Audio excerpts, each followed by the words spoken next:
Hello बच्चा party, क्या हाल चाल, कैसे हो आप सारे के सारे बच्चे। बहुत बहुत स्वागत है आप सभी बच्चों का एक बार फिर से आपके अपने प्यारे से यूट्यूब चैनल, प्यारे से प्लेटफॉर्म फिजिक्स मैन के ऊपर। शुरुआत करने जा रहे हैं चैप्टर नंबर 5 गति के नियम का न्यूमेरिकल प्रैक्टिस सेशन नंबर 1। दो चीज़ें हमेशा की तरह आप लोगों को चेक कर लेनी है।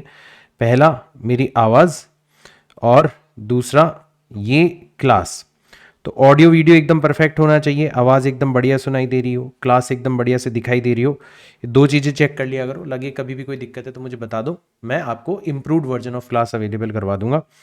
ये हमारी वेबसाइट है www.physicsman.in और इस वेबसाइट के ऊपर मैंने मेरे सारे के सारे लेक्चर्स, उनकी पीडीएफ, न्यूमेरिकल प्रैक्टिस सेशंस और उनकी पीडीएफ एक वेल ऑर्गेनाइज्ड मैनर के अंदर अवेलेबल करवाई है मिरेकल सीरीज हिंदी माध्यम कोर्स के अंदर। तो मैं चाहूँगा कि आप सारे के सारे बच्चे इस वेबसाइट को विजिट करें, मिरेकल सीरीज कोर्स को ज्वाइन करें, ताकि आप एक सिस्टमेटिक ऑर्गेनाइज्ड मैनर के अंदर पढ़ाई करें और नीट और जेई के अंदर अपनी सफलता सुनिश्चित करें। राइट, देखो एक्चुअल में ये जो कोर्स मैंने डिज़ाइन किया है ये ऐसा है कि कभी भी कोई भी बच्चा जीरो से स्टार्ट करके सिर्फ 30 से 35 या 30 से 40 दिनों के समय के अंदर अपने पूरे के पूरे सिलेबस को खत्म कर सकता है with a lot of practice. Sir कितनी प्रैक्टिस? तो 1200 से लेके 1500 क्वेश्चंस अगर आप गिनने बैठोगे तो ये मैंने आपको खुद अपने हाथों से सॉल्व करवाए। और ये सारे ऐसे क्वेश्चंस हैं जिनको अगर आपने प्रैक्टिस कर लिया तो आप देखोगे एग्जाम के अंदर कोई भी ऐसा क्वेश्चन नहीं होगा जो आपका देखा हुआ ना हो। आप इतनी सफिशिएंट प्रैक्टिस मेरे साथ में कर चुके होंगे। So this is the fastest, this is the most efficient way to prepare for NEET and JEE mains examination, और वो भी हिंदी माध्यम के अंदर, जो कि हिंदी माध्यम में कोई भी अच्छा कंटेंट अवेलेबल आपको नहीं मिलेगा। राइट, तो एक बार इसको जरूर चेकआउट करना।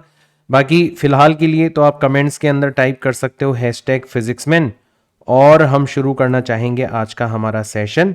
कुछ अच्छे और हर टाइप के सवाल इस चैप्टर के हम लोग कवर करना चाहेंगे इस न्यूमेरिकल प्रैक्टिस सेशन के अंदर। राइट, तो पहला क्वेश्चन अपन लेते हैं। यदि कण का रेखीय संवेग हमें समय के रूप में दे रखा है तो बताओ t बराबर 3 सेकंड पर क्रियाशील बल कितना होगा। बहुत आसान है सर, बल जो होता है वो संवेग में परिवर्तन की दर के बराबर होता है, और आपने बताया था अगर संवेग समय के रूप में दे रखा हो तो डायरेक्ट आप अवकलन कर सकते हो। तो p का अवकलन करोगे तो 3t² का अवकलन हो जाएगा 6 गुणा t, पावर आ जाएगी आगे। 2t का अवकलन हो जाएगा सिर्फ और सिर्फ 2, t का अवकलन 1 होता है, और 1 का अवकलन हो जाएगा 0। अब हमें कितने समय पर निकालना है? 3 सेकंड पर। तो हम यहां पर t की जगह क्या रख देंगे? 3 रख देंगे। तो 6 गुणा 3 प्लस 2 मतलब 6 × 18 और 2 20 न्यूटन का बल यहां पर कार्यरत होगा। ये हमें पता लग गया, ऑप्शन नंबर 2 हो गया हमारा करेक्ट। सिंपल सिंपल से क्वेश्चन, धीरे धीरे अपन लेवल इंक्रीज करेंगे। चित्र में एक्स अक्ष के अनुदिश 2 किलोग्राम द्रव्यमान के एक कण का स्थिति समय ग्राफ दर्शाया गया है ना। अब कहा गया है कि बताओ t बराबर 2 सेकंड पर कण पर आवेग का परिमाण कितना होगा। तो सर ये कैसे करेंगे हम लोग? हमें स्थिति समय का ग्राफ दे रखा है, तो सर और तो कुछ नहीं, हमें पिछले चैप्टर में आपने बताया था कि हम वेग निकाल सकते हैं, ठीक है ना। तो अगर हम पूछें कि बताओ t बराबर 2 सेकंड से पहले का वेग कितना होगा, ठीक है, तो पहले का वेग कितना होगा। तो सर वेग का मतलब होता है जो ग्राफ है उसकी ढाल, और क्योंकि ये जो ग्राफ आपको नजर आ रहा है, ये वाला जो ग्राफ है, ये 90 डिग्री से ज्यादा का कोण बना रहा है। अगर आप पॉजिटिव टाइम एक्सिस लोगे ना, उससे 90 डिग्री से बड़ा कोण, अधिक कोण बना रहा है, तो सर ढाल तो ऋणात्मक आएगी, इतना हमें पता पड़ गया। राइट, तो हमारा जो प्रारंभिक वेग होगा वो ऋणात्मक होने वाला है। सर ढाल निकालेंगे कैसे? तो आप ढाल निकालने के लिए tan थीटा निकालते हो, तो tan थीटा का मतलब होता है लंब। तो ये वाली जो भुजा है ये तो लंब की तरह कार्य करेगी, और ये वाली भुजा आधार की तरह कार्य करेगी, और ऋणात्मक होगी वो हमने पहले लिख दिया। राइट, तो लंब हो जाएगा 20 और आधार हो जाएगा यहां पर 2। ये कैंसिल आउट हो गया, तो माइनस का 10 मीटर प्रति सेकंड हमारा प्रारंभिक वेग होगा। और इसी प्रकार से हम t बराबर 2 सेकंड के बाद का वेग निकाल सकते हैं, ये भी हम लोग निकाल सकते हैं। अब की बार हम इस वाली लाइन का यहां पर स्लोप निकालेंगे, और क्योंकि ये न्यून कोण बना रही है तो हमारा जो वेग है v फाइनल वो आने वाला है धनात्मक, और वो भी आ जाएगा 10 मीटर पर सेकेंड। तो सर वेग परिवर्तित हो रहा है, इसका मतलब संवेग भी परिवर्तित हो रहा होगा। इसका मतलब अगर आपसे कोई पूछे कि बताओ प्रारंभिक संवेग कितना था, तो आप द्रव्यमान से गुणा कर दोगे, तो आप लिखोगे सर माइनस का 2 गुणा 10, मतलब माइनस का 20 किलोग्राम इंटू मीटर प्रति सेकंड। ठीक है, और सर अंतिम संवेग कितना है, तो ये हो जाएगा 2 गुणा 10, मतलब 20 किलोग्राम इंटू मीटर प्रति सेकंड। और सर आवेग का मतलब क्या होता है, आवेग का मतलब होता है संवेग में परिवर्तन, यानी कि हम अंतिम संवेग में से प्रारंभिक संवेग को माइनस कर देंगे। तो अंतिम संवेग तो है यहां पर धनात्मक 20 और प्रारंभिक संवेग है यहां पर ऋणात्मक 20, माइनस माइनस प्लस हो जाएगा, तो 20 प्लस 20 करोगे तो अंत में आंसर आ जाएगा आपका 40 किलोग्राम इंटू मीटर प्रति सेकंड, या फिर इसको आप न्यूटन इंटू सेकंड भी लिख सकते हो, ये भी इसका मात्रक होता है। तो 40 मेरे पीछे आपको नजर आ गया होगा, ऑप्शन नंबर 1 ये हो जाएगा यहां पर करेक्ट। तो ये एक अच्छा सवाल है जो कि दो चैप्टर्स को आपस में कनेक्ट कर रहे हैं। जो बच्चा बहुत फंडामेंटल लेवल पर जाकर पढ़ाई करता है वो ऐसे क्वेश्चंस को करना एंजॉय करता है, उसको मजा आता है कि यार ऐसे क्वेश्चंस हमें करने को सीखने को मिल रहे हैं। नेक्स्ट क्वेश्चन पर चलते हैं। 1 किलोग्राम व 2 किलोग्राम द्रव्यमान के दो ब्लॉकों को दर्शाए अनुसार द्रव्यमानहीन स्प्रिंग से संयोजित किया गया। स्प्रिंग का कोई द्रव्यमान नहीं है। यदि 1 किलोग्राम ब्लॉक का त्वरण 1 मीटर प्रति सेकंड स्क्वायर है। अब तुम नोटिस करो कि सर ये जो 1 किलोग्राम वाला ब्लॉक है ना, इसके ऊपर सिर्फ और सिर्फ एक बल लग रहा है कि जैसे ही दोनों ब्लॉक्स के बीच की स्प्रिंग को तुम खींचोगे तो स्प्रिंग भी दोनों सिरों पर जो ब्लॉक्स बने हुए हैं उनको वापस से खींचने की कोशिश करेंगे। तो सर ये जो स्प्रिंग के अंदर बल उत्पन्न हो रहा है ये इस 1 किलोग्राम वाले ब्लॉक के ऊपर कार्य कर रहा है, कोई घर्षण वगैरह तो है नहीं। और सर जो भार लग रहा है नीचे की दिशा में वो अभिलंब बल के द्वारा संतुलित हो जाएगा। तो जो त्वरण की दिशा है, ठीक है, तो सर त्वरण किस दिशा में है हमारा, त्वरण इस दिशा में है, कितना, 1 मीटर प्रति सेकंड स्क्वायर। तो त्वरण की दिशा में जो बल कार्य कर रहा है 1 किलोग्राम वाले ब्लॉक के ऊपर वो है आपका 1 मीटर प्रति सेकंड स्क्वायर। तो आपसे कोई पूछे बताओ स्प्रिंग का बल कितना होगा, सर बहुत आसान है। तो स्प्रिंग का बल हो जाएगा सर द्रव्यमान, तो द्रव्यमान हो गया 1 गुणा त्वरण, ये भी हो गया 1, तो 1 न्यूटन का बल यहां पर स्प्रिंग के अंदर उत्पन्न हो रहा है। अब हमें पता पड़ गया स्प्रिंग में कितना बल उत्पन्न हो रहा है। तो स्प्रिंग के दोनों सिरों पर जो बल का मान होगा वो एक समान होगा, क्योंकि स्प्रिंग मासलेस है तो कुल बल कितना होना चाहिए, 0। हमेशा बल संतुलित होने चाहिए। जब भी अपन द्रव्यमानहीन रस्सी के बारे में बात कर रहे हैं, द्रव्यमानहीन स्प्रिंग के बारे में बात करते हैं, तो उसके दोनों सिरों पर जो बल उत्पन्न होता है वो एक दूसरे के विपरीत दिशा में और एक दूसरे के समान होता है मैग्नीट्यूड यानी कि परिमाण के अंदर। तो अब सर अगर हम 2 किलोग्राम वाले ब्लॉक को देखें तो हम देख रहे हैं कि इसके ऊपर 2 बल लग रहे हैं। तो इसका जो त्वरण होगा, मान लो इसका त्वरण है a डैश, तो a डैश हम कैसे निकालेंगे, तो सर 2 किलोग्राम वाले ब्लॉक के त्वरण को सपोर्ट करने वाला बल कौन सा है, 5 न्यूटन का बल। और इसका विरोध करने वाला बल कौन सा है, सर स्प्रिंग का बल, जो कि यहां पर हमने निकाला है 1 न्यूटन। और ये जो कुल बल है इसको हम द्रव्यमान से विभाजित कर देंगे, मतलब 2 किलोग्राम से विभाजित कर देंगे, तो 5 माइनस 1 हो जाएगा 4, 4 को 2 से विभाजित किया तो 2 न्यूटन इंटू 2 मीटर प्रति सेकंड स्क्वायर, इतना त्वरण यहां पर उत्पन्न हो रहा होगा। ऑप्शन नंबर 4 हो जाएगा करेक्ट। अच्छा क्वेश्चन है बेटा, अटका सकता है ना। बहुत सारे बच्चे जिनको स्प्रिंग के बारे में और बलों को संतुलित करने के बारे में जानकारी नहीं है वो फिर ऐसे क्वेश्चंस के अंदर उलझ जाते हैं। हालांकि छोटा सा क्वेश्चन है ना, बट फिर भी अच्छा क्वेश्चन है। इस तरीके के क्वेश्चंस बनाकर पूछे जा सकते हैं खासकर नीट के अंदर, राइट।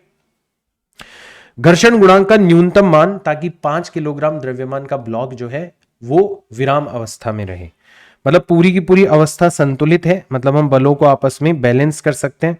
तो सर इसका भार होगा 30 न्यूटन जो कि नीचे की दिशा में लग रहे हैं, और इसको संतुलित कर रहा होगा तनाव बल, तो तनाव बल भी कितना हो जाएगा, 30 न्यूटन हो जाएगा।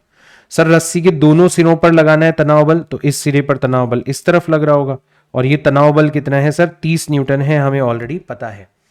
तो सर 5 किलोग्राम के ब्लॉक को कौन रोक रहा है, इसके ऊपर लगने वाला घर्षण बल। तो जो घर्षण बल है उसको मैं स्मॉल f से यहां पर लिख देता हूं। जब भी घर्षण का सवाल आता है तो मैंने सबसे पहले क्या बताया था, स्टेप नंबर 1 आपको सबसे पहले अभिलंब बल निकालना है। तो सर अभिलंब बल तो यहां पर भार के ही बराबर हो जाएगा, भार हो गया 5 गुणा 10 मतलब 50 न्यूटन के ही बराबर हो जाएगा सर अभिलंब बल तो, ठीक है।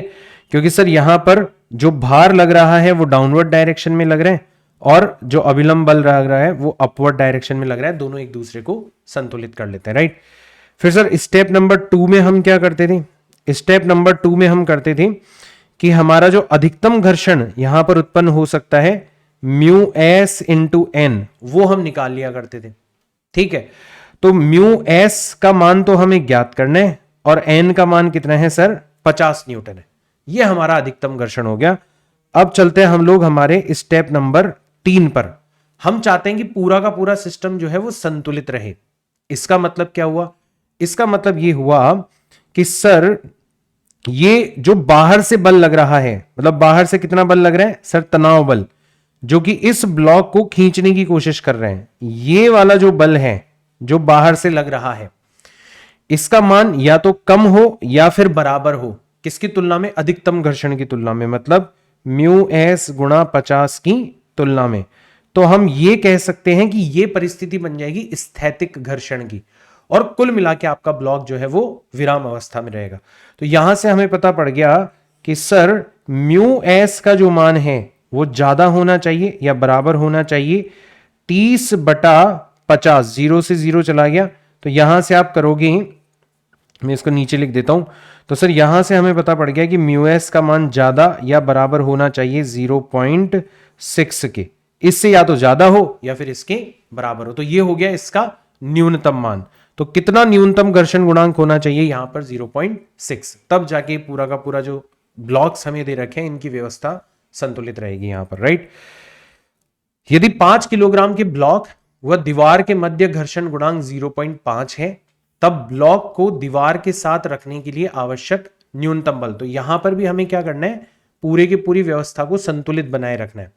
तो हम देखेंगे कि सर हम तो दीवार पे दबाने की कोशिश कर रहे हैं और दीवार और ब्लॉक आपस में संपर्क में है, तो यहां पर एक अभिलंब बल आपको उत्पन्न होता हुआ नजर आएगा। तो हम जो बल लगा रहे हैं और जो अभिलंब बल सतह के लंबवत उत्पन्न हो रहे हैं वो तो आपस में एक दूसरे को संतुलित कर लेंगे, ठीक है। फिर सर एक बल यहां पर लग रहा है भार, तो भार कितना हो जाएगा 50 न्यूटन, और इसको रोकने के लिए बाहर से लग रहा है यहां पर घर्षण बल, दैट इज एफ। क्योंकि क्वेश्चन घर्षण का है तो हम लोग हमारे स्टेप्स फॉलो करेंगे। तो स्टेप नंबर 1 क्या हो जाएगा सर, स्टेप नंबर 1 अभिलंब बल का मान ज्ञात करो, तो ये तो हमारे द्वारा लगाए गए बल के बराबर है जितना हमने लगाया है बाहर से, राइट। फिर स्टेप नंबर 2 क्या कहता है कि सर घर्षण बल का अधिकतम मान ज्ञात कर लो, तो ये होता है आपका म्यू गुणा एन, तो म्यू कितना है 0.5 गुणा एफ, ये हमारा अधिकतम घर्षण हो गया। और फिर स्टेप नंबर 3 क्या कहता है, स्टेप नंबर 3 ये कहता है कि अगर आपको पूरी की पूरी व्यवस्था को संतुलित बनाए रखना है तो जो बाहर से बल लगाया जा रहा है, अब तुम सोच के देखो कि स्पर्श रेखीय दिशा में इस ब्लॉक को कौन खिसकाने की, नीचे ले जाने की कोशिश कर रहा है, भार। तो सर यहां पर जो भार लग रहा है 50 न्यूटन का, ठीक है, ये या तो कम होना चाहिए या फिर बराबर होना चाहिए, किसकी तुलना में, अधिकतम घर्षण बल, और अधिकतम घर्षण बल है 0.5 गुणा एफ, इसकी तुलना में। तो यहां से हमें पता पड़ गया कि एफ का मान या तो ज्यादा होना चाहिए या बराबर होना चाहिए 50/0.5, 0 हट जाएगा तो डेसिमल हटेगा तो ऊपर 0 चला जाएगा, यानी कि सर एफ का मान जो है वो ज्यादा या फिर बराबर होना चाहिए 100 न्यूटन की तुलना में। या तो इससे ज्यादा या इतना बल लगाएंगे ना हम, तब जाके हम ये सुनिश्चित कर पाएंगे कि हमारा ब्लॉक यहां पर संतुलित अवस्था के अंदर बना रहे, ठीक है भाई। तो ये भी एक अच्छा क्वेश्चन हो गया भाई। तो घर्षण को अच्छे से सीख लो यार, है ना। बहुत सारे बच्चे क्या इधर उधर अंधेरे में तीर मारते हैं, टीचर्स भी उनको ऐसे ही सिखाते हैं, कभी इधर लगा दिया, कभी क्या कर दिया, कभी क्या कर रहे हैं, कभी बलों को संतुलित कर रहे हैं, कभी कुछ चल रहा है, कभी क्या चल रहा है। नहीं, मैंने आपको proper step by step approach सिखाई है, बहुत कंसेप्चुअल है बेटा, ध्यान रखना, उसका ध्यान रखना है बस आपको, तो उससे ज्यादा आपको एक्स्ट्रा दिमाग लगाने की आवश्यकता नहीं है। आगे चलते हैं।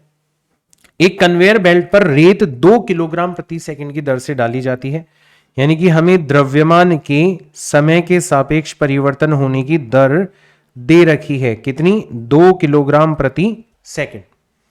यदि बेल्ट 4 मीटर प्रति सेकंड के वेग से क्षैतिज रूप से गतिशील है तो वेग हमें दे दिया 4 मीटर प्रति सेकंड। तो बताओ बेल्ट को नियत वेग से गतिशील बनाए रखने के लिए इंजन द्वारा आवश्यक अतिरिक्त बल कितना होगा? तो सर बहुत अच्छे से आपने बताया था कि जब द्रव्यमान परिवर्तित हो रहा हो और वेग नियत होता हो तो बल निकाला जाता है v गुणा dm/dt इस सूत्र के द्वारा। तो v हमें दे रखा है यहां पर 4 और dm/dt दे रखा है 2, तो कुल मिला के 8 न्यूटन का बल हमें लगाना पड़ेगा ताकि ये कन्वेयर बेल्ट नियत वेग से घूमती रहे। चलो आगे चलते हैं।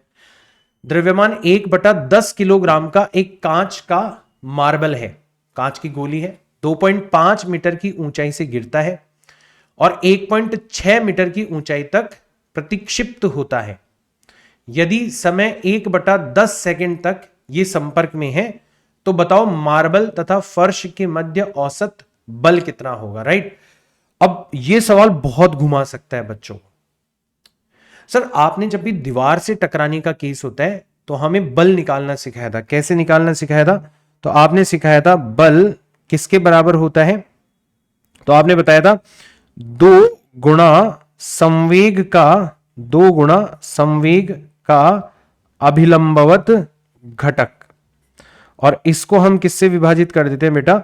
इसको हम विभाजित कर देते हैं समय से। ठीक है, कितने समय तक वो संपर्क में रहते हैं। अब सर पूरी की पूरी कहानी किस पे आकर टिक गई? संवेग के अभिलंबवत घटक पर आकर टिक गई। ठीक है, और यहां पर देखो जितने वेग से टकरा रहा है उतने वेग से ये उछल नहीं रहा, क्योंकि यहां पर ऊंचाई अलग अलग है। तो हम और भी अगर फंडामेंटल लेवल पर चले जाएं तो ये वाला फॉर्मूला तो तब काम करता है जब जितने वेग से टकराए उतने ही वेग से वापस से रिबाउंड हो रहा हो। यहां पर वैसा नहीं है। तो यहां पर अपन और भी आगे चले जाएंगे, हम लोग चले जाएंगे हमारी प्रारंभिक डेफिनेशन, दैट इज हम अंतिम संवेग निकालेंगे। ठीक है, और हम प्रारंभिक संवेग निकालेंगे और हम इन दोनों संवेगों का अंतर लेकर उसको समय से विभाजित कर देंगे तो हमारे पास में क्या आ जाएगा? बल आ जाएगा। क्यों किया? क्योंकि सर यहां पर संवेग अलग अलग है, अलग अलग वेग के द्वारा अलग वेग से टकरा रही है और अलग वेग से वापस से उछल रही। अच्छा सर, अगर आपसे कोई पूछे कि टकराने का वेग कितना है, इनिशियल वेग, तो ये हमने पिछले चैप्टर में पढ़ा था कि अगर किसी बॉल को h ऊंचाई से गिराया जाता है तो वो √2gh वेग से जाके टकराती है। तो यहां पर वेग आ जाएगा आपका रूट के अंदर 2 गुणा 10 गुणा 2.5। सर इतना वेग हो जाएगा। तो 2.5 को आप 25/10 लिख सकते हो, 10 से 10 कट जाएगा, 25 दूना 50, और 50 को आप लिख सकते हो 25 × 2, तो 5√2 लिखा जा सकता है।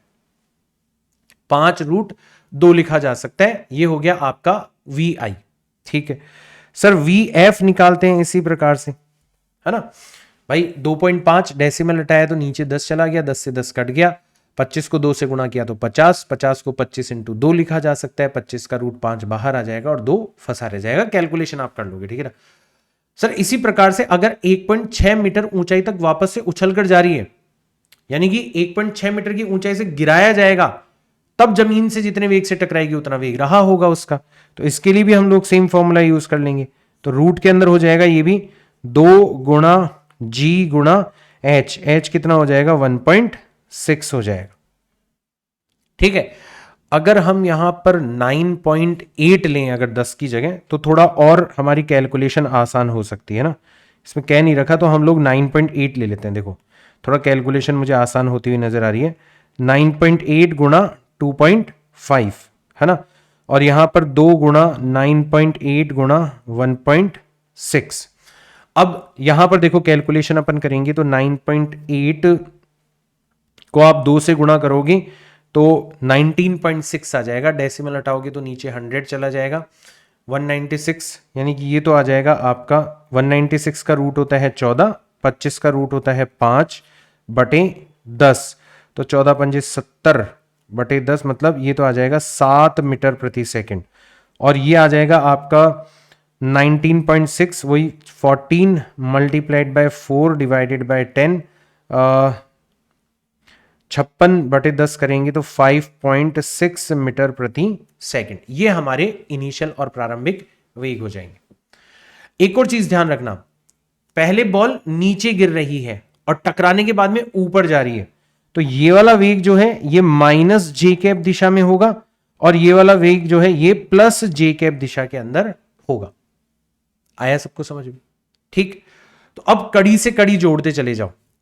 तो सर अब हमारा काम हो सकता है, हम प्रारंभिक संवेग निकाल सकते हैं। तो इनिशियल संवेग, इनिशियल मोमेंटम कितना आ जाएगा? तो सर द्रव्यमान कितना है? 1/10 किलोग्राम। हमने इसको किससे गुणा कर दिया? हमने इसको वेग से गुणा कर दिया, तो यह आ जाएगा -7 मल्टीप्लाइड बाय जे कैप। इतना हमारा वेग हो गया। और इसी तरीके से अंतिम संवेग कितना हो जाएगा? हम सदिश रूप में लिख लेते हैं यहां पर।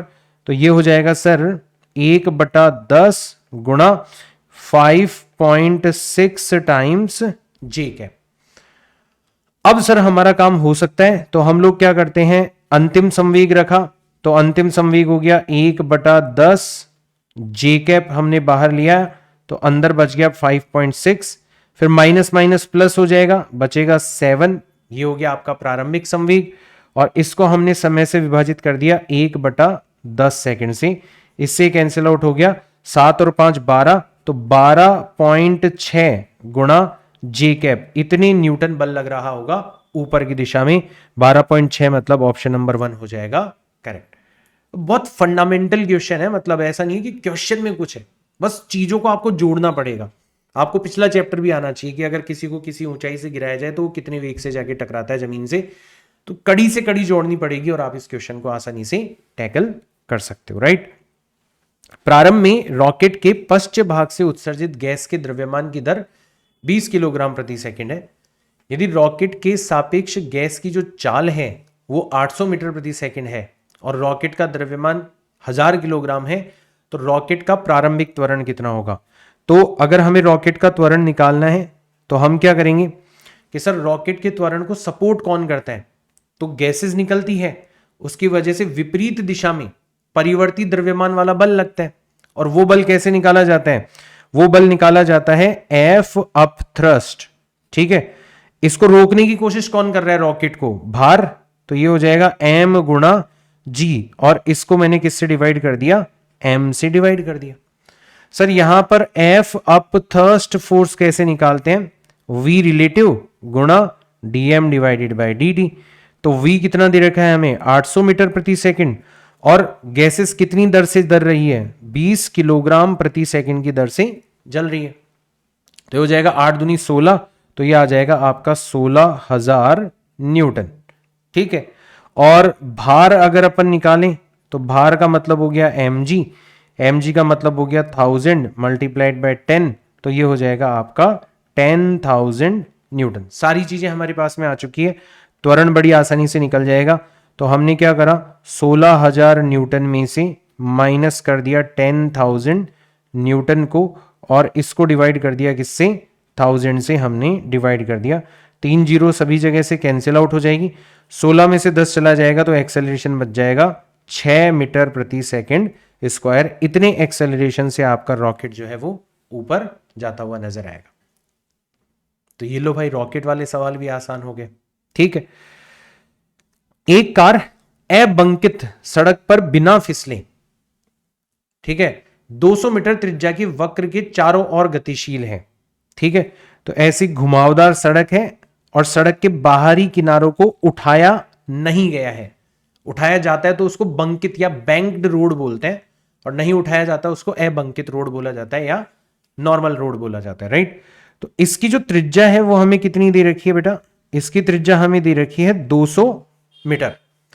अब जो कार चल रही है हम उसको ऊपर से देख रहे हैं, तो ऊपर से देखने में हमें सिर्फ और सिर्फ कार की छत और सड़क नजर आएगी, ठीक है ना। ये कार v वेग से इस घुमाव पर चलने की कोशिश कर रही है। तो सर ये कार वृत्ताकार पथ में गति करना चाह रही है, तो एक बल आपने हमेशा लगाने के लिए बताया था जो कि बाहर की ओर लगता है, और ये जो बल होता है ये अपकेंद्रीय बल कहलाता है। इसका मान हो जाता है M V square divided by त्रिज्या आर, ये तो लगेगा ही लगेगा, ठीक है। अब सर इसकी वजह से तो कार बाहर फिसल जानी चाहिए, तो इसको बाहर फिसलने से रोकता कौन है? इसको बाहर फिसलने से रोकता है आपका घर्षण बल। तो घर्षण बल स्मॉल एफ जो है वो केंद्र की ओर लग रहा है, जो कि इस अपकेंद्रीय बल को रोकने का काम कर रहा है, कार को फिसलने से रोक रहा है, ठीक है। अगर आप यहां पर देखोगे तो भार जो है वो आपको क्रॉस दिशा में लगता हुआ नजर आएगा mg, और अभिलंब बल आपको डॉट दिशा में लगता हुआ नजर आएगा। मतलब आप ऊपर से देख रहे हो ना, तो n जो है वो तो आपकी तरफ आता हुआ होगा डॉट, और mg जो होगा वो अंदर जाता हुआ होगा, मतलब क्रॉस दिशा में होगा। दोनों एक दूसरे को संतुलित कर लेंगे, ठीक है ना। तो हमसे पूछा गया अधिकतम चाल क्या हो जिससे कार गति कर सके। तो क्योंकि घर्षण का सवाल है तो हम तो हमारे स्टेप्स को फॉलो करेंगे। तो सबसे पहले आ जाते हैं स्टेप नंबर 1 पर कि सर अभिलंब बल कितना हो जाएगा? mg, कोई दिक्कत नहीं है। फिर आ जाते हैं सर स्टेप नंबर 2 पर कि जो घर्षण बल है उसका अधिकतम मान कितना होगा? तो ये हो जाएगा म्यू एस इंटू एन, मतलब mu S multiplied by mg। ये हमारा घर्षण बल का अधिकतम मान हो गया, ठीक है। फिर आते हैं हम लोग हमारे स्टेप नंबर 3 पर कि सर अगर हम इस कार को संतुलित रखना चाहते हैं कि अंदर बाहर ना फिसले, तो जरूरी है कि इसको जो फिसलाने वाला बल है स्पर्श रेखीय दिशा में, मतलब M V square upon R, ये या तो कम होना चाहिए या फिर बराबर होना चाहिए अधिकतम घर्षण, मतलब म्यू एस गुणा एम इंटू जी की तुलना में। तो सर एम से एम कट गया तो एक फॉर्मूला बन गया कि v जो है वो कम या बराबर होना चाहिए, रूट के अंदर आ जाएगा mu s into r into g की तुलना में। तो ये आपका अधिकतम वेग हो गया, इससे ज्यादा वेग नहीं होना चाहिए, या तो इसके बराबर या इससे कम होना चाहिए। तो वेग का मान हम निकाल सकते हैं लेस देन और इक्वल्स टू, रूट के अंदर म्यू एस कितना दे रखा है? 0.2 दे रखा है, ठीक है। आर कितना दे रखा है? 200 दे रखा है, और जी का मान हम लोगों को 10 लेने के लिए कहा गया है। डेसिमल हटा 10 लगा, इससे चला गया 200 गुणा 2 करेंगे 400, 400 का रूट हो जाएगा 20। तो 20 मीटर प्रति सेकंड से या तो चाल कम होनी चाहिए या फिर बराबर होनी चाहिए। भाई कुछ गड़बड़ तो नहीं हुई है?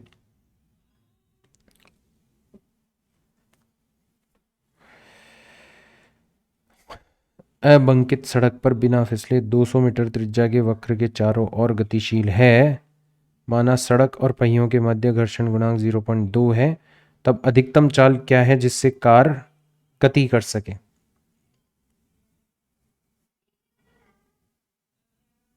जीरो पॉइंट दो गुणा 200 गुणा 10। इसमें शायद आंसर गलत दे रखा है ना, एक बार आप चेक कर लेना, कैलकुलेशन वगैरह चेक कर लेना, शायद इसमें प्रिंटिंग मिस्टेक है, शायद आंसर इसके अंदर प्रिंट नहीं हो पाया। मैं एक बार फिर से चेक कर लेता हूँ। रूट में एस आर जी तो खैर फॉर्मूला भी है स्टैंडर्ड, तो 400, ठीक है, ठीक है, ठीक है, ठीक है ना। मेरे ख्याल से यहां पर जो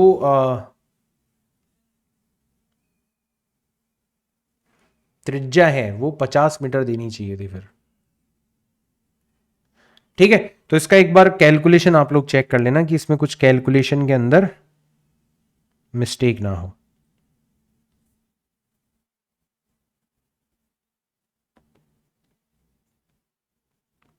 ठीक है, बट सवाल इसलिए लिया था मैंने ताकि आप ये जो कंसेप्ट है, ये जो फॉर्मूला है, इसको एक हथियार के तौर पर अब अपने नोट्स का हिस्सा बना लो, ठीक है ना। तो ये बन गया एक पावरफुल हथियार, ठीक है। बाकी आप देख लेना, इसमें शायद प्रिंटिंग मिस्टेक है, बाकी हो सकता है मेरे से भी कैलकुलेशन में कोई मिस्टेक हो गई हो। कंसेप्ट आपने सीख लिया, कैलकुलेशन एक बार दोबारा से आप चेक कर लेना, ठीक है। द्रव्यमान 1 किलोग्राम के एक ब्लॉक को उस खुरदरे नत तल पर रखा जाता है जो नियत वेग 2 मीटर प्रति सेकंड से ऊपर की ओर गतिशील लिफ्ट पर दृढ़ित है। तो ध्यान रखना, लिफ्ट का कोई त्वरण नहीं है, सिर्फ और सिर्फ नियत वेग दे रखा है। तो आपको कंफ्यूज करने की कोशिश करी गई है कि वेग आपको नियत दे रखा है, इसका मतलब ये जो लिफ्ट है ये अभी भी जड़त्वीय निर्देश तंत्र ही है, ये अभी भी जड़त्वीय निर्देश तंत्र ही है ना, इसमें कोई बदलाव नहीं हुआ। तो ब्लॉक एम नत तल के सापेक्ष विराम अवस्था में है, तो बताओ ब्लॉक पर नेट प्रतिक्रिया बल कितना होगा। तो प्रतिक्रिया बल का मतलब होता है अभिलंब बल और घर्षण बल, इन दोनों का योग, सदिश योग, ठीक है ना। तो चलो निकालने की कोशिश करते हैं। तो सर हमने देखा कि भार जो है वो नीचे की दिशा में लगेगा mg, और भार के हमेशा दो घटक कर लेने चाहिए, एक आनत तल के लंबवत, तो ये वाला कोण भी 30 डिग्री हो जाएगा, तो ये हो जाएगा mg cos 30 डिग्री, ठीक है, और एक आनत तल के समांतर, ये वाला घटक ये हो जाएगा आपका mg sin 30 डिग्री, है ना। ऐसे दो घटक हो जाएंगे। जो mg cos 30 डिग्री है उसको तो रोकने का काम करेगा आपका अभिलंब बल n, और जो mg sin 30 डिग्री है, विराम अवस्था में रखना, उसको रोकने का काम करेगा आपका घर्षण बल। तो इस प्रकार से हम इस ब्लॉक को संतुलित रख सकते हैं। क्योंकि सवाल घर्षण का है तो हम तो हमारे स्टेप्स को फॉलो करते हैं। तो घर्षण में स्टेप नंबर 1 क्या कहता है, अभिलंब बल निकालो, कितना होगा m इंटू जी इंटू कॉस 30 डिग्री के बराबर होगा। ये दोनों n और mg cos theta cos 30 degree आपस में एक दूसरे को बैलेंस कर लेंगे। फिर सर हम आते हैं स्टेप नंबर 2 पर, घर्षण बल का अधिकतम मान, तो ये होता है म्यू, तो म्यू हो गया √3/2 गुणा n हो गया m, तो यहां पर द्रव्यमान है 1 किलोग्राम, g का मान हम ले लेते हैं यहां पर 10 गुणा cos 30 का मान होता है √3/2, तो √3 और √3 हो जाएंगे 3/4 गुणा 10, मतलब 30/4 हो गया, 30/4 का मतलब हो गया 7.5 न्यूटन। ये हमारा घर्षण बल का अधिकतम मान आ गया। फिर हम चलते हैं हमारे स्टेप नंबर 3 पर। स्टेप नंबर 3 में हम लोग विराम अवस्था में रखना चाहते हैं इस ब्लॉक को, राइट। तो हम चाहेंगे कि जो स्पर्श रेखीय दिशा में इस ब्लॉक को फिसलाने का काम कर रहे हैं, दैट इज mg sin 30, मतलब 1 गुणा 10 गुणा 1/2, ये जो बल है mg sin 30 मैंने मान रख दिया, इसका मान या तो कम हो या फिर बराबर हो किसकी तुलना में, घर्षण बल। और घर्षण बल का अधिकतम मान कितना है, 7.5 न्यूटन है। तो हमसे पूछा गया ब्लॉक m नत तल के सापेक्ष विराम अवस्था में है, तो बताओ ब्लॉक पर नेट प्रतिक्रिया बल कितना है। तो हमने चेक कर लिया वैसे कि सर बाहर से हमारा जो बल है वो कितना लग रहा है। तो हमने देखा कि सर ये जो बल लग रहा है, तो ये 2 से कट गया 10, कितना बचा 5, तो 5 जो है वो वाकई कम है किसकी तुलना में, 7.5 न्यूटन की तुलना में, ठीक है, वाकई कम है। इसका मतलब, ठीक है, इसका मतलब यहां से हमें पता पड़ गया, इसका मतलब यहां से हमें पता पड़ गया कि वाकई ब्लॉक पर जो घर्षण कार्य कर रहा है, ब्लॉक पर जो घर्षण कार्य कर रहा है वो स्थैतिक घर्षण है। अब देखो क्वेश्चन कितना प्यारा है। अब ध्यान रखना बेटा, स्थैतिक घर्षण जो है उसका मान बाहर से जो बल लगाया जा रहा है उसके बराबर होता है। तो इसका जो मान होगा, इसका जो परिमाण होगा वो एग्जैक्टली किसके बराबर हो जाएगा, वो एग्जैक्टली बाहर से लगने वाले बल 5 न्यूटन के बराबर हो जाएगा। And that's the beauty of this question. यहां पर मैक्सिमम बच्चे चूक जाएंगे, राइट। तो 5 न्यूटन इसके ऊपर घर्षण बल लग रहा है। अब अगर हम बात करें प्रतिक्रिया बल की, तो प्रतिक्रिया बल होता है दो बलों का सदिश योग जो कि आपस में लंबवत है। एक तो अभिलंब बल, तो उसका हमने स्क्वायर कर दिया, एक घर्षण बल, उसका हमने यहां पर स्क्वायर कर दिया। सर अभिलंब बल कितना था, तो ये भी निकाल लेते हैं, 1 गुणा 10 गुणा √3/2, मतलब 5√3 न्यूटन था हमारा अभिलंब बल। कितना प्यारा क्वेश्चन बना दिया। तो हमारा फाइनल आंसर आ जाएगा रूट के अंदर 5√3 का स्क्वायर, 5 का स्क्वायर 25, √3 का स्क्वायर 3, 25 इंटू 3 करेंगे तो आ जाएगा 75 न्यूटन। ठीक है, 75 न्यूटन का स्क्वायर, छोड़ो उसको मत लिखो। और एफ का स्क्वायर, तो सर 5 का स्क्वायर करेंगे तो कितना आ जाएगा, 25 आ जाएगा। 75 और 25 हो गए 100, 100 का रूट करोगे तो कितना आ जाएगा, तो आर का मान आ जाएगा यहाँ पर 10 न्यूटन। ऑप्शन नंबर सेकंड हो जाएगा करेक्ट। ये बहुत अच्छा सवाल है बेटा, ध्यान रखना, बहुत बहुत बहुत अच्छा सवाल है, ये आपको ध्यान में रखना है। ये ऐसा सवाल है जिसको मतलब इवन अगर बहुत सारे फिजिक्स पढ़ाने वाले टीचर्स तक को दिया जाए ना, तो वो भी इसके अंदर गलती कर सकते हैं, और इतनी छोटी गलती करेंगे, इतना कॉन्फिडेंस के साथ में गलत आंसर लगाएंगे, बच्चे भी और टीचर्स भी। बाद में जाके जब उनको पता चलेगा कि यार घर्षण का कंसेप्ट यहां पर यूज हो रहा है, तब उन्हें फिर बहुत ज्यादा मलाल होगा। बहुत अच्छा क्वेश्चन है ना। चलो, 7 किलोग्राम द्रव्यमान के ब्लॉक पर 100 न्यूटन का एक बल आरोपित किया जाता है, तो बताओ 35 किलोग्राम द्रव्यमान का त्वरण कितना होगा। ठीक है, तो 35 किलोग्राम ब्लॉक को जिस सतह पर रखा गया वहां पर कोई घर्षण नहीं है, म्यू 0 दे रखा है, घर्षण सिर्फ और सिर्फ दोनों ब्लॉक्स के बीच में है। ठीक है, तो सर ऐसे केस में हम लोग क्या करेंगे, सबसे पहले हमसे पूछा गया है 100 न्यूटन का एक बल लगाया गया है, तो बताओ 35 किलोग्राम द्रव्यमान का त्वरण कितना होगा। तो ऐसे केस में हम लोग क्या करते हैं, सबसे पहले मान के चलते हैं कि सर हमने जो बल लगाया है ना, वो इतना ज्यादा नहीं है कि दोनों ब्लॉक्स को एक दूसरे के ऊपर गति करवा सके। हम ये मान के चलते हैं कि दोनों ब्लॉक्स जो है वो साथ साथ गति करेंगे। ठीक है, तो पहला अजम्पशन यही होता है हमारा ऐसे क्वेश्चंस के अंदर कि यदि आपके ब्लॉक्स जो हैं वो साथ साथ गति करें,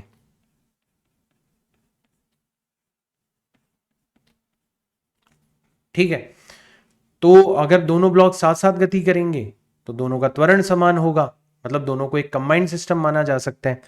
तो जो कंबाइंड त्वरण होगा वो हम लोग कैसे निकालेंगे कि सर अगर पूरे के पूरे दोनों ब्लॉक्स को मिलाकर एक सिस्टम मान लिया जाए, तो बाहर से तो एक ही बल लग रहा है, वो है आपका F।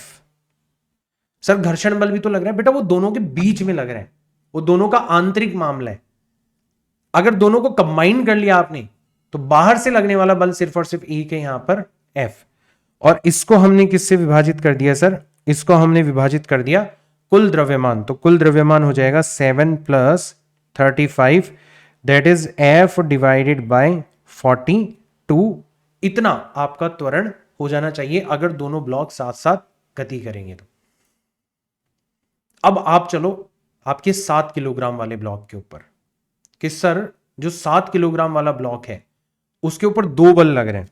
ठीक है, तो अगर हम सिर्फ और सिर्फ 7 किलोग्राम वाले ब्लॉक को देखें,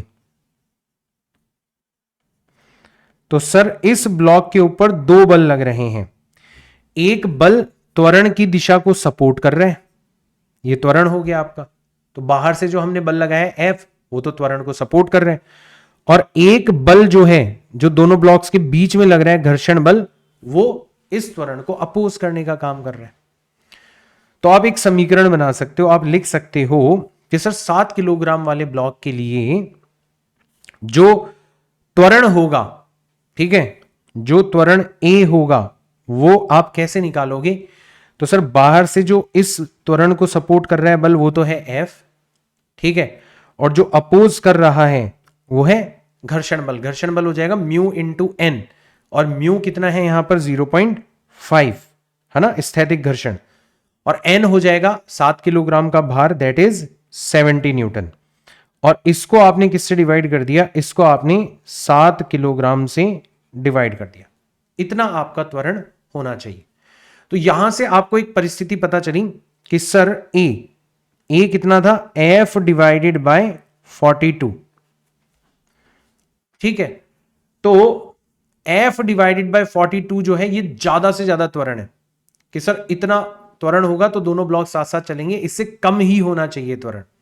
ठीक है, तो F डिवाइडेड बाय 42 आपने लगाया, और ये एग्जैक्टली किसके इक्वल नजर आ रहा है हमें, F माइनस 0.5 इंटू 70 करोगे तो कितना आ जाएगा, 35 आ जाएगा, डिवाइडेड बाय 7। तो 7 से कट गया कितनी बार, 6 बार। तो बचेगा यहां पर F is equal to 6 times F minus, यहां पर आ जाएगा 6 पंजे 35, 6 पंजे 6 इंटू 5 हो जाएगा 30।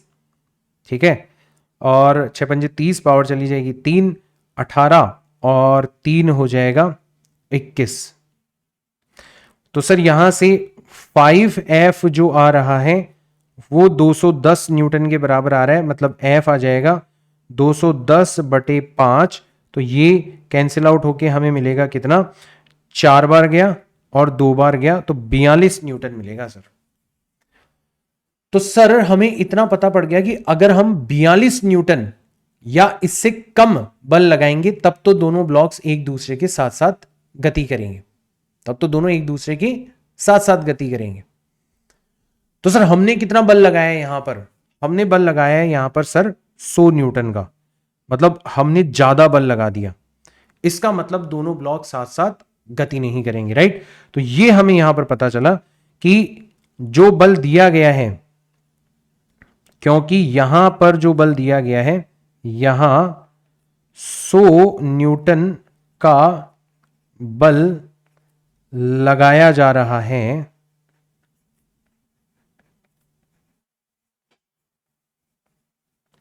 ठीक है। इसलिए दोनों ब्लॉक्स अलग अलग त्वरण के साथ में गति करेंगे।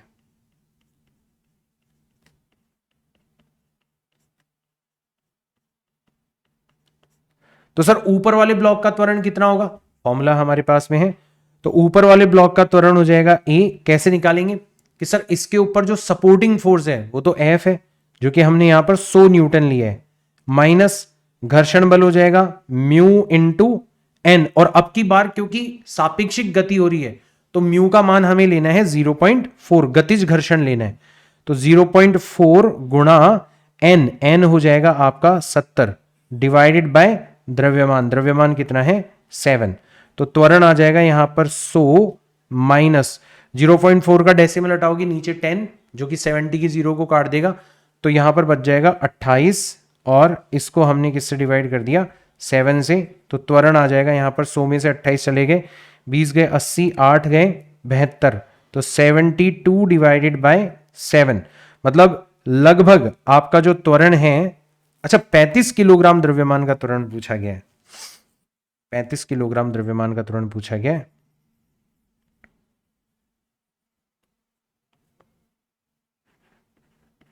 तो 35 किलोग्राम वाले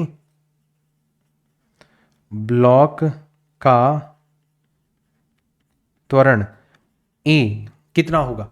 तो आप सोचो सर 35 किलोग्राम वाला ब्लॉक है ना, उसके ऊपर सिर्फ और सिर्फ एक ही बल लग रहा होगा, वो भी घर्षण बल, ठीक है। और उस घर्षण बल को हम 35 से डिवाइड कर देंगे, तो यहां पर आ जाएगा एफ के, जो भी घर्षण बल, गतिज घर्षण बल यहां पर लग रहा है, डिवाइडेड बाय 35 किलोग्राम, ऐसे हमारा त्वरण निकल जाएगा। तो सर यहां पर त्वरण कितना आ जाएगा, तो गतिज घर्षण हो जाएगा आपका म्यू 0.4 गुणा N that is 70 newton divided by 35, 35 को 70, 35 से 70 को काटा 2 बार, तो ये आ जाएगा 0.8 मीटर प्रति सेकंड स्क्वायर। तो ये देखो सवाल अपने आप में बहुत सारी चीजें सिखा गया।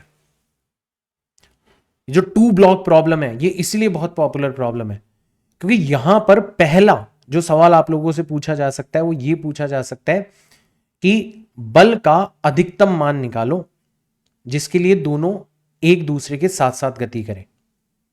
तो पहले आपने वो निकाला, और अगर मान लो ना भी पूछा जाए ना तो वो निकालना हमेशा फायदेमंद रहता है क्योंकि वहां से आपको एक रेफरेंस पॉइंट मिल जाता है। आप चेक कर सकते हो कि सवाल में जो बल दिया गया है वो उससे ज्यादा है या फिर उससे कम है। तो हमने पहले वो निकाला कि हम 42 न्यूटन या इससे कम बल लगाते तो दोनों ब्लॉक साथ साथ गति करते और दोनों का त्वरण हम बड़ी आसानी से निकाल लेते, F minus 0.5 into 70 divided by 7 kilogram, या फिर डायरेक्ट F डिवाइडेड बाय 42, ठीक है। डायरेक्ट जो भी बल दिया जाता 42 से कम उसको हम 42 टोटल द्रव्यमान से डिवाइड कर देते। लेकिन क्योंकि हमें जो बल दिया गया है वो 42 न्यूटन से ज्यादा है, इसका मतलब दोनों एक दूसरे के सापेक्षिक गति कर रहे हैं अलग अलग त्वरण से, ठीक है। और अब क्योंकि सापेक्षिक गति हो रही है दोनों ब्लॉक्स के बीच में, तो गतिज घर्षण कार्य कर रहा है, और गतिज घर्षण कार्य कर रहा है तो उसको यूज करके हम लोगों ने यहां पर त्वरण निकाला है। तो ये बना एक बहुत ही प्यारा सवाल, एक सवाल, लेकिन यहां से 10 अलग अलग तरीके के सवाल बन सकते हैं। हर एक स्टेप को आपको अच्छे से सीखना है। मौका मिलेगा तो मैं आपको ऐसे एक दो सवाल और करवाऊंगा, राइट। हालांकि नीट में ये सवाल बहुत रेयरली पूछा जाता है, बट जब भी पूछा जाता है तो फिर रैंक डिसाइड करने वाला क्वेश्चन होता है, ये आप लोगों को ध्यान में रखना है, ठीक है।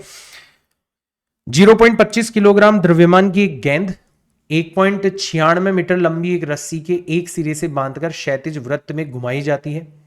यदि तनाव 25 न्यूटन से अधिक हो जाएगा तो रस्सी टूट जाएगी। तो आपने यहां पर रस्सी को बांध रखा है और इससे यहां पर एक 0.25 किलोग्राम की बॉल बंधी हुई है और ये इस प्रकार से एक वृत्ताकार पथ के अंदर घूम रही है। सर वृत्ताकार पथ के अंदर घूम रही है तो अब केंद्रीय बल लगाने के लिए आपने कहा था, तो कितना हो जाएगा, m into V square divided by त्रिज्या। तो यहां पर जो लंबाई है रस्सी की वही त्रिज्या की तरह कार्य करेगी। और सर साथ ही साथ में केंद्र की ओर रस्सी क्योंकि खिंची हुई अवस्था में है तो तनाव बल भी लगेगा। अब आपका जो रस्सी के अंदर तनाव बल उत्पन्न हो सकता है ज्यादा से ज्यादा वो 25 न्यूटन है। तो आप लिखोगे कि सर तनाव बल जो कि यहां पर संतुलित कर रहा है M V square upon L को, ये ज्यादा से ज्यादा कितना हो सकता है, 25 न्यूटन हो सकता है। यानी कि वी स्क्वायर का जो मान है वो ज्यादा से ज्यादा, ठीक है, इससे कम होना चाहिए, इससे ज्यादा नहीं हो सकता, या तो कम होगा या फिर बराबर होगा किससे, 25 गुणा लंबाई। तो लंबाई कितनी है, लंबाई हमें दे रखी है यहां पर 1.96 मीटर और द्रव्यमान हमें दे रखा है कितना 0.25। तो v हमें निकालना है तो यहीं पर हटा देता हूं स्क्वायर और यहीं पर रूट लगा देता हूं। तो आप देखोगे सर डेसिमल से डेसिमल तो कट ही जाएगा, दोनों तरफ डेसिमल के बाद में 2 डिजिट्स हैं, 25 से 25 कट जाएगा, 196 जो है इसका रूट आ जाएगा कितना, तो v की वैल्यू लेस देन और इक्वल टू हो जानी चाहिए 14 मीटर पर सेकंड। 14 मीटर पर सेकंड से या तो कम या फिर बराबर। अगर इससे ज्यादा वेग से घुमाया तो फिर रस्सी के टूटने की आशंकाएं यहां पर पैदा हो जाएंगी। 12 मीटर प्रति सेकंड की चाल से गतिशील 0.5 किलोग्राम की एक गेंद कठोर दीवार से 30 डिग्री कोण पर टकराती है, ठीक है, और फिर उसके बाद में समान चाल तथा समान कोण पर प्रक्षेपित हो जाती है। तो सर यहां पर सीधा सीधा नजर आ रहा है कि जो भी इसका संवेग होगा P, उसके 2 घटक होंगे, एक दीवार के समांतर घटक होगा और एक दीवार के अभिलंबवत घटक होगा। हमें तो सर अभिलंबवत घटक चाहिए क्योंकि उसी का यूज होता है, आपने जो शॉर्टकट के अंदर बताया था। तो ये वाला एंगल भी कितना हो जाएगा 30, ठीक है, तो ये वाला घटक तो हो जाएगा P cos 30 डिग्री और ये वाला घटक हो जाएगा P sin 30 डिग्री। तो ये हमारा अभिलंबवत घटक हो गया। तो सर आपने सीधा सीधा यहां पर एक हथियार बताया था कि जो बल होगा वो हम कैसे निकालेंगे, तो बल जो है वो निकाला जाता है कैसे, 2 गुणा अभिलंबवत घटक ऑफ संवेग, संवेग का अभिलंबवत घटक बटे संपर्क समय, कितनी देर तक आपकी गेंद जो है वो संपर्क में रही है दीवार के। खत्म, क्वेश्चन यहीं पर खत्म हो जाएगा। तो हमारा जो बल निकल के आएगा वो कितना आ जाएगा, 2 गुणा संवेग का लंबवत घटक, तो ये हो जाएगा आपका P गुणा साइन 30 डिग्री और इसको हमें डिवाइड करना है किससे, संपर्क समय, यानी कि 0.25 सेकंड से हमें डिवाइड करना है। तो सर यहां से F का मान कितना आ जाएगा, 2 गुणा संवेग, संवेग होता है द्रव्यमान, तो द्रव्यमान है 0.5 गुणा चाल, चाल है 12 मीटर प्रति सेकंड, ठीक है, साइन 30 का मान होता है 1/2 और नीचे रखा हुआ है इज्जत से 0.25। सर 2 से 2 कैंसिल आउट हो गया, 0.25 का डबल होता है 0.5, 12 को 2 से गुणा करेंगे तो 24 न्यूटन का बल यहां पर आपको लगता हुआ नजर आएगा। ऑप्शन नंबर 2 हो जाएगा यहां पर करेक्ट। 500 किलोग्राम का एक रॉकेट ऊर्ध्वाधर फायरिंग के लिए सेट किया जाता है। निर्वातक चाल जो है वो 8,800 मीटर प्रति सेकंड है, मतलब गैसेस के निकलने की जो चाल है 20 मीटर प्रति सेकंड स्क्वायर का एक प्रारंभिक ऊपर की ओर त्वरण प्रदान करने के लिए आवश्यक प्रणोद बल प्रदान करने के लिए प्रति सेकंड निष्कासित गैस की मात्रा dm/dt कितनी होगी, वो आप लोगों से पूछा गया है। तो सर अभी अभी हमने एक सवाल करा था ऐसा कि जो रॉकेट का त्वरण होता है वो होता है v गुणा dm/dt, ये तो हो गया प्रणोद बल, अपथर्स्ट फोर्स, माइनस भार मतलब m इंटू जी, और इसको हम डिवाइड कर देंगे किससे, m से। या फिर आप इसको ऐसे भी लिख सकते हो कि v गुणा dm/dt जो होता है वो किसके बराबर हो जाता है, ma प्लस mg के बराबर हो जाता है। तो यहां से अगर आप देखोगे तो गैसेस के निष्कासित होने की जो दर है वो हो जाएगी ma, मतलब द्रव्यमान है 5000 और त्वरण कितना है 20 है, और mg तो द्रव्यमान हो गया 5000 और गुरुत्वीय त्वरण है यहां पर 10, इसको डिवाइड कर देंगे हम लोग किससे, v से। तो कितने चाल से हम इसको चलाना चाह रहे हैं, 800 मीटर प्रति सेकंड की चाल से हम लोग चलाना चाह रहे हैं।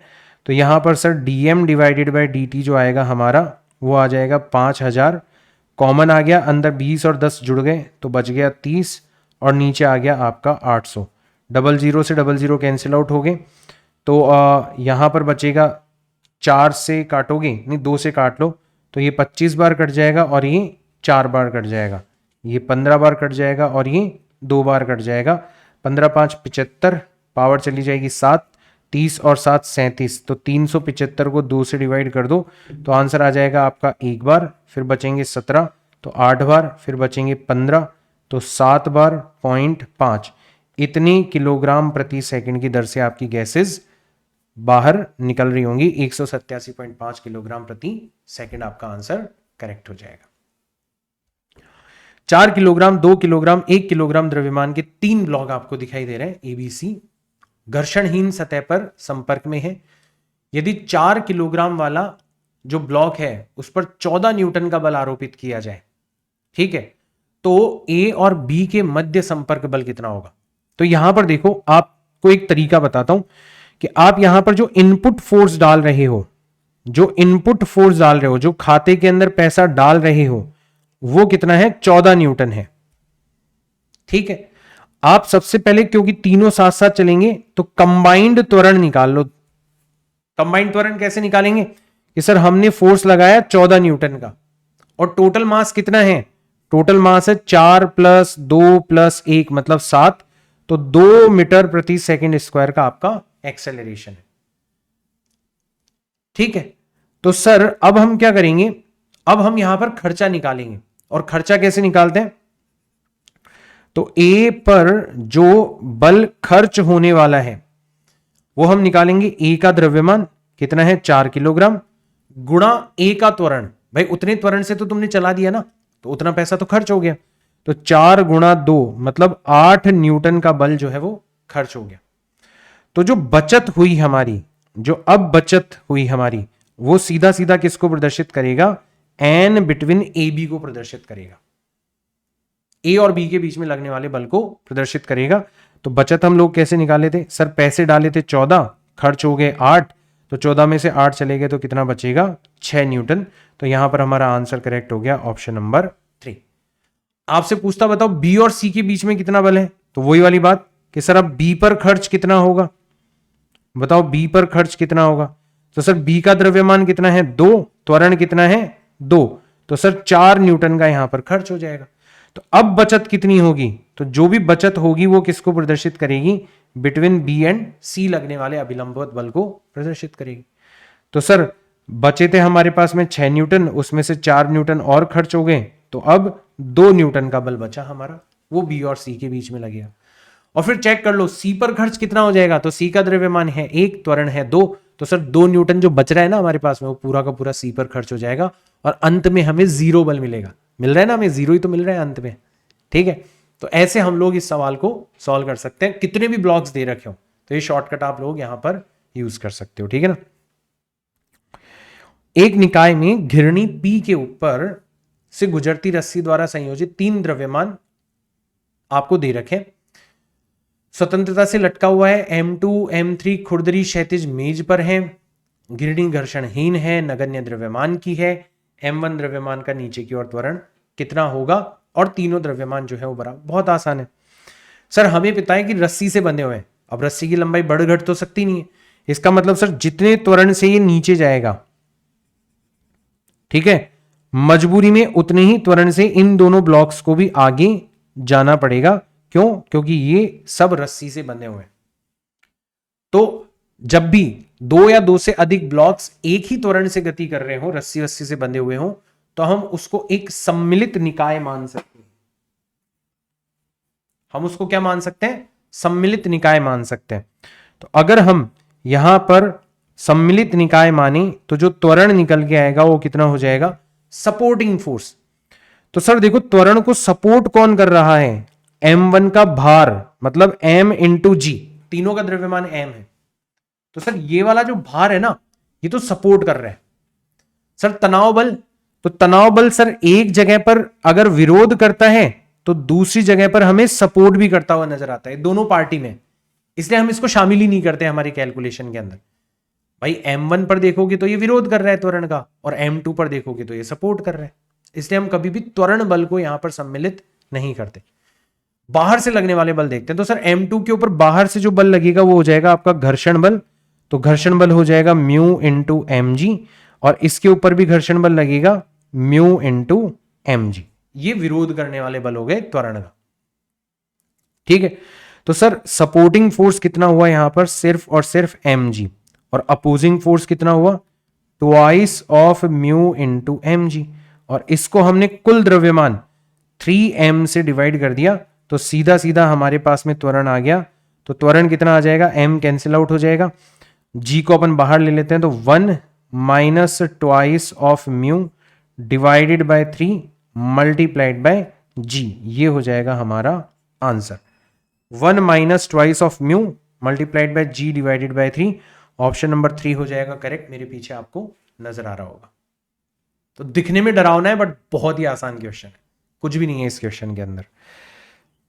m1 द्रव्यमान का एक ब्लॉक A क्षैतिज मेज पर विराम अवस्था में है, इससे संयोजित हल्की रस्सी मेज के किनारे पर घर्षणहीन घिरनी के ऊपर से गुजरती है, और इसके अन्य सिरे m2 द्रव्यमान का दूसरा ब्लॉक B को लटकाया जाता है। ब्लॉक तथा मेज के मध्य गतिज घर्षण गुणांक म्यू के है। तो जब ब्लॉक A मेज पर फिसल रहा है तब रस्सी में तनाव बल कितना होगा? तो कुछ ऐसी परिस्थिति दे रखी है, ये आपको दे रखी है एक टेबल, ठीक है, यहां पर एक घिरनी है, ठीक, एक ब्लॉक रखा हुआ है यहां पर, इस जगह पर रखा हुआ है एक ब्लॉक, ठीक है, ये ब्लॉक A है और इसका द्रव्यमान कितना है? m1 है, और रस्सी से इसको बांध रखा है, और रस्सी दूसरी तरफ जाके लटकी हुई है, और दूसरी तरफ एक और द्रव्यमान लटका हुआ है, ये ब्लॉक B है, और इसका द्रव्यमान है m2, ठीक है। ब्लॉक तथा मेज के मध्य गतिज घर्षण गुणांक म्यू के है। तो देखो सर, ये जितने त्वरण A से नीचे जाएगा ये उतने ही त्वरण A से आगे जाएगा। क्यों? क्योंकि दोनों रस्सी से बंधे हुए हैं, रस्सी की लंबाई तो बढ़ नहीं सकती, तो मजबूरी हो गई दोनों का साथ साथ चलना, ठीक है भाई। इसके ऊपर भार जो है m2g वो तो त्वरण को सपोर्ट कर रहा है, और सर जो तनाव बल है वो इस त्वरण का विरोध कर रहा है। ब्लॉक A पर सर जो तनाव बल है वो तो त्वरण का सपोर्ट कर रहा है, और इसके ऊपर जो घर्षण बल लग रहा है कितना? म्यू के इंटू एम इंटू जी, वो इसको अपोज कर रहा है। तो सर अगर हम यहां पर त्वरण निकालना चाहें तो डायरेक्ट निकाल सकते हैं कि सर हमारा जो त्वरण होगा, तो तनाव बल जो है वो तो दोनों पार्टीज में, एक तरफ विरोध कर रहा है और एक तरफ सपोर्ट कर रहा है, तो उसको तो हम कैलकुलेशन में शामिल करते नहीं।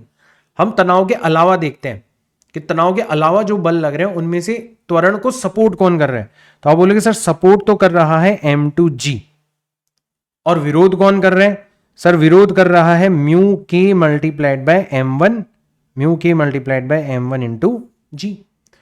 और कुल जो बल है आपका, कुल जो द्रव्यमान है, क्योंकि दोनों साथ साथ चल रहे हैं, तो सम्मिलित निकाय का द्रव्यमान हो जाएगा m1 प्लस m2, ये आपका आंसर आ जाएगा। तो त्वरण होना चाहिए आपका m2 माइनस म्यू के मल्टीप्लाइड बाय m1 गुणा g बटे m1 प्लस m2। बेहद आसान क्वेश्चन है बेटा, सिर्फ और सिर्फ थोड़ी सी इमेजिनेशन यूज करनी है, बहुत आसान है। तो m2 माइनस म्यू के times m1 divided by m1 plus m2 multiplied by g, option number 3 हो जाएगा यहां पर करेक्ट। दिख रहा है सबको? अच्छा सॉरी, हमसे त्वरण नहीं पूछा गया यार, हमसे त्वरण नहीं पूछा गया है ना, मैं भी जल्दीबाजी में गलती कर रहा था। बढ़िया, मैंने पढ़ लिया। हमसे पूछा गया कि बताओ रस्सी में तनाव बल कितना होगा, रस्सी में तनाव बल कितना होगा, ये हमसे पूछा गया, ठीक है ना। तो हम लोग एक पेज और ऐड कर लेते हैं यहां पर। अब अपन तनाव बल निकालते हैं। तो सर अब तनाव बल कैसे निकालेंगे? तो हम किसी भी एक ब्लॉक को पकड़ लेते हैं, जैसे मान लो हमने M2 को पकड़ लिया, ठीक है।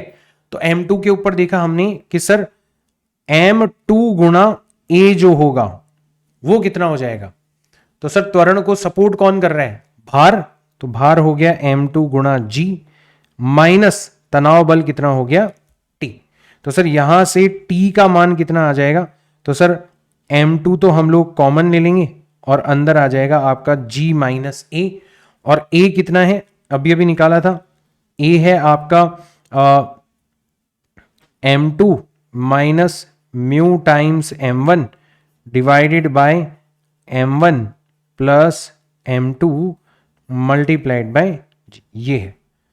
तो सर हम क्या करते हैं, यहां पर तनाव बल निकालना है, तो M2 तो था ही, G भी हम कॉमन ले लेते हैं, अंदर बच जाएगा 1, तो लघुत्तम आ जाएगा M1 plus M2 minus M2 minus minus plus है कि म्यू टाइम्स M1 और नीचे आ जाएगा आपका M1 प्लस M2। कैलकुलेशन आप खुद से करना। तो सर यहां पर हमने देखा M2 से M2 तो चला गया और बाकी की जो दोनों पद है उनमें से M1 कॉमन आ जाएगा। तो M1 कॉमन आ गया, M2 पहले से है, G पहले से रखा हुआ है, अंदर बच रहा है 1 प्लस म्यू के multiplied by G divided by M1 plus M2। इतना तनाव बल आ जाएगा। तो M1 M2 1 प्लस म्यू के G divided by M1 plus M2, option number 4 हो जाएगा यहां पर करेक्ट। ऑप्शन नंबर 4 हो जाएगा यहां पर करेक्ट। इतना यहां पर तनाव बल उत्पन्न हो रहा होगा। आ रहा है सबको समझ में, है ना? तो एक बार कैलकुलेशन वगैरह दोबारा से चेक कर लेना। Option number 4 is correct. आगे चलते हैं। द्रव्यमान M के एक ब्लॉक को एक तख्ते पर रखा गया है। तख्ते और ब्लॉक के मध्य घर्षण गुणांक 1 है, ठीक है। तख्ते को एक सिरे से धीरे से इस प्रकार उठाया जाता है कि यह क्षैतिज के साथ में थीटा कोण निर्मित करता है। तो 30 डिग्री हो जब थीटा का मान, तो तख्ते पर कार्यरत घर्षण बल कितना होगा।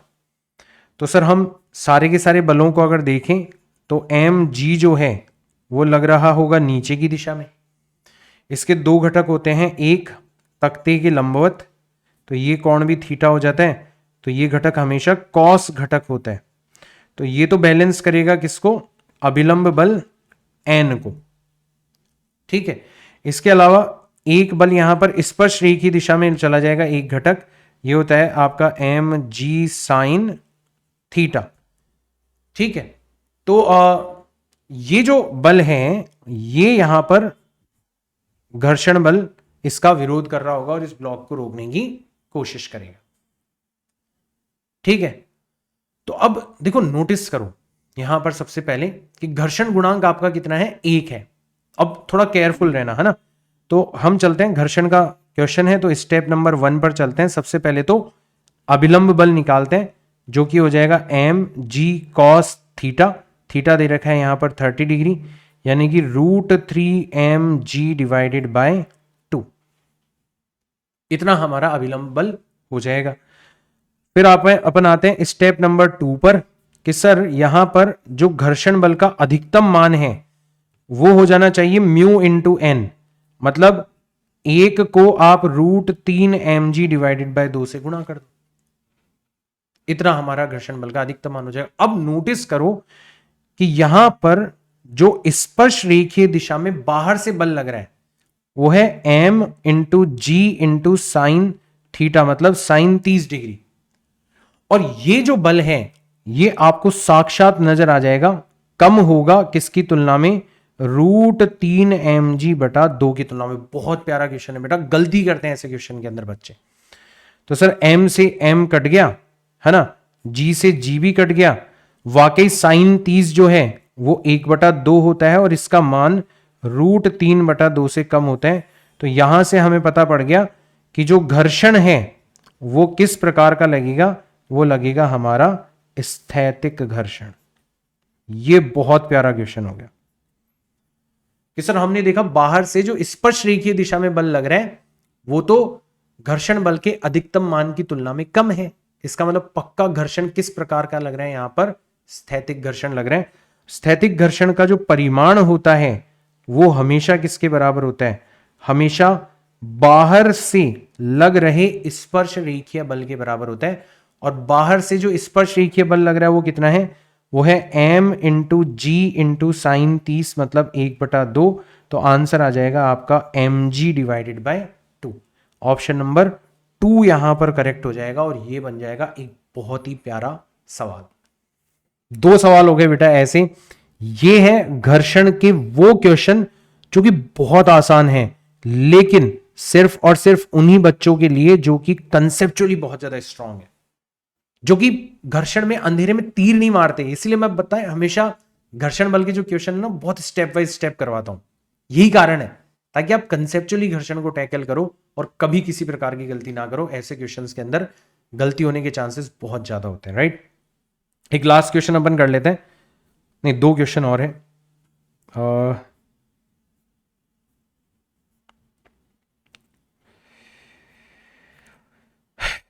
एक काम करते हैं, ये क्वेश्चन अपन नेक्स्ट उसके अंदर करेंगे, ठीक है ना। ये आपके लिए मैं होमवर्क दे रहा हूं, एक बार आप खुद से ट्राई करना। ये शायद मैंने नेक्स्ट स्लाइड के क्वेश्चंस यहां पर ले लिए, ठीक है ना। तो ये क्वेश्चन भी आपको मैं होमवर्क के लिए दे रहा हूं और ये वाला क्वेश्चन भी मैं आपको होमवर्क के लिए दे रहा हूं।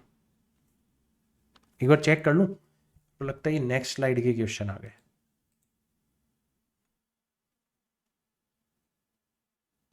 जो नेक्स्ट एनपीएस है ना उसके क्वेश्चन आ गए। नहीं नहीं नहीं नहीं नहीं नहीं नहीं नहीं नहीं, चलो कर ही लेते हैं यार, कर ही लेते हैं। एक ग्रामोफोन रिकॉर्ड ओमेगा कोणीय वेग से घूम रहा है। रिकॉर्ड के केंद्र से r दूरी पर एक सिक्का रखा हुआ है। तो ग्रामोफोन मतलब एक डिस्क होती है इस प्रकार की,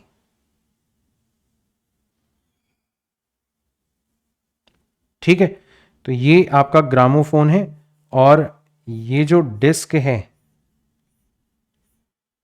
ठीक है, इस पर आप देखोगे यहां से r दूरी पर एक सिक्का रखा हुआ है, यहां पर इसके संपर्क में रखा हुआ है, ठीक है। और ये ओमेगा कोणीय वेग से घूम रहा है। कितने कोणीय वेग से घूम रहा है ये, तो ये आपका ओमेगा कोणीय वेग से घूम रहा है।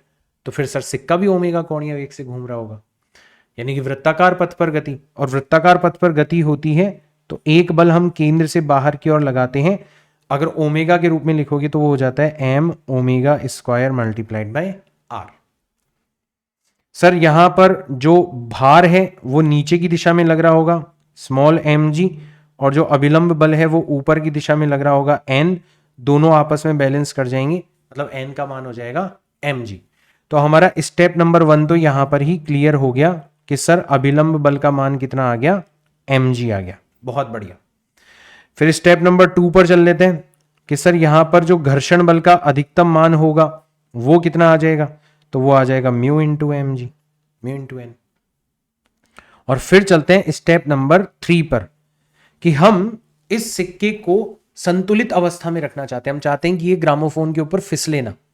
तो इसके लिए क्या जरूरी है, इसके लिए जरूरी है कि इसके ऊपर बाहर से जो स्पर्श रेखीय दिशा में बल लग रहा है, और वो है यहां पर m omega square into r। ये देखो स्पर्श रेखीय दिशा में लग रहा है, इसको फिसला के बाहर ले जाना चाह रहे हैं। इसका मान या तो कम होना चाहिए या बराबर होना चाहिए, किसकी तुलना में, घर्षण बल के अधिकतम मान, मतलब म्यू एम जी की तुलना में। m से m कट गया तो r जो है वो कम होना चाहिए, बराबर होना चाहिए mu into G divided by omega square की तुलना में ये आपका हो जाना चाहिए आंसर। तो R should be less than और equals to mu g divided by omega square. Option number 3 हो जाएगा करेक्ट। तब तो आप इसको बचा के रख सकते हो, अदरवाइज आप इसको बचा नहीं पाओगे। बहुत प्यारा क्वेश्चन है, ठीक है भाई। और ऐसा ही क्वेश्चन लगभग वृत्ताकार पथ पर गति यहां पर भी हो रही है। आर त्रिज्या का एक अर्धगोलीय प्याला आपको दे रखा है, ऊर्ध्वाधर रखी हुई अपनी सममित अक्ष के सापेक्ष घूर्णन कर रहा है, ठीक है। प्याले में रखा हुआ एक छोटा ब्लॉक इस पर फिसले बिना प्याले के साथ साथ घूर्णन कर रहा है। तो यहां पर जो एक छोटा सा ब्लॉक रखा हुआ है ना, ये इसके साथ साथ घूर्णन कर रहा है। लेकिन ध्यान रखो, इसकी जो त्रिज्या होगी ना, वो ये वाली त्रिज्या होगी, ठीक है। तो ये जो त्रिज्या है इसको मैं एक बार के लिए स्मॉल r लिख देता हूं और इस त्रिज्या को मैंने कैपिटल R लिखा हुआ है। तो एक चीज तो हमें सीधा सीधा नजर आ गया कि सर स्मॉल r जो है ना वो कैपिटल R गुणा साइन थीटा के इक्वल है ना। देखो लंब है तो लंब मतलब साइन थीटा, साइन घटक हो गया। एक तो चीज हमें ये पता चल गई, ठीक है। अब आगे चलते हैं कि सर यदि सतह चिकनी है, मतलब कोई घर्षण नहीं है, ब्लॉक से ऊर्ध्वाधर के साथ त्रिज्या द्वारा निर्मित कोण थीटा है, दिख ही रहा है डायग्राम के अंदर, तो बताओ कोणीय वेग कितना होगा। तो सर बाहर की दिशा में अब केंद्रीय बल लगेगा, कितना हो जाएगा, m ओमेगा स्क्वायर गुणा स्मॉल r, जो वृत्ताकार पथ है उसकी त्रिज्या लेनी है। एक बल सर अभिलंब बल लगेगा, तो अभिलंब बल का एक घटक जो है वो केंद्र की ओर हो जाएगा और एक घटक हो जाएगा इसके लंबवत, ये एंगल हो गया थीटा, तो ये घटक हो जाएगा n cos थीटा और ये घटक हो जाएगा आपका n sin theta. Sir n cos theta जो है वो इसके भार mg को क्या कर लेगा, संतुलित कर लेगा। तो सारी कहानी हमें समझ में आ गई कि सर यहां पर mg जो है वो तो किससे संतुलित हो रहा है, वो संतुलित हो रहा है n cos थीटा से। और सर यहां पर जो m ओमेगा स्क्वायर r है वो किससे संतुलित हो रहा है, वो हो रहा है n sin थीटा से। दोनों को हमने डिवाइड कर लिया, तो डिवाइड किया तो m से m कट गया, omega square into r divided by g कितना आ गया, n से n कट गया, tan थीटा आ गया। तो हमसे पूछा गया है कि बताओ कोणीय वेग कितना होगा, तो आप ओमेगा को लिख सकते हो या तो g into tan theta divided by small r का रूट, या तो ये लिख सकते हो। तो ऑप्शन में ढूंढने की कोशिश करो कि स्मॉल r के रूप में, अब स्मॉल r का तो नाम ही नहीं था क्वेश्चन में, तो ऑब्वियसली कैसे आंसर स्मॉल r के रूप में देंगे। तो स्मॉल r को अगर आप कैपिटल R के रूप में लिखोगे तो आप लिख सकते हो omega is equal to root के अंदर g tan theta, small r की जगह लिखा जा सकता है r साइन थीटा। क्या लिखा जा सकता है, r साइन थीटा। अब टेन थीटा का मतलब होता है sine theta upon cos theta, तो साइन थीटा तो कट जाएगा, सिर्फ कॉस थीटा रहेगा, वो भी चला जाएगा नीचे। तो इसको लिखा जा सकता है g upon r multiplied by cos theta, और ये हो जाएगा आपका आंसर।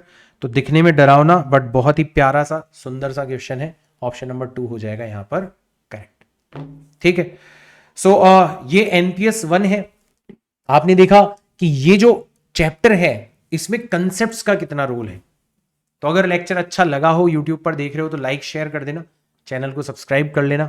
मिलते हैं अपन नेक्स्ट क्लास के अंदर, तब तक के लिए टाटा bye bye, see all in next class, Jai Hind.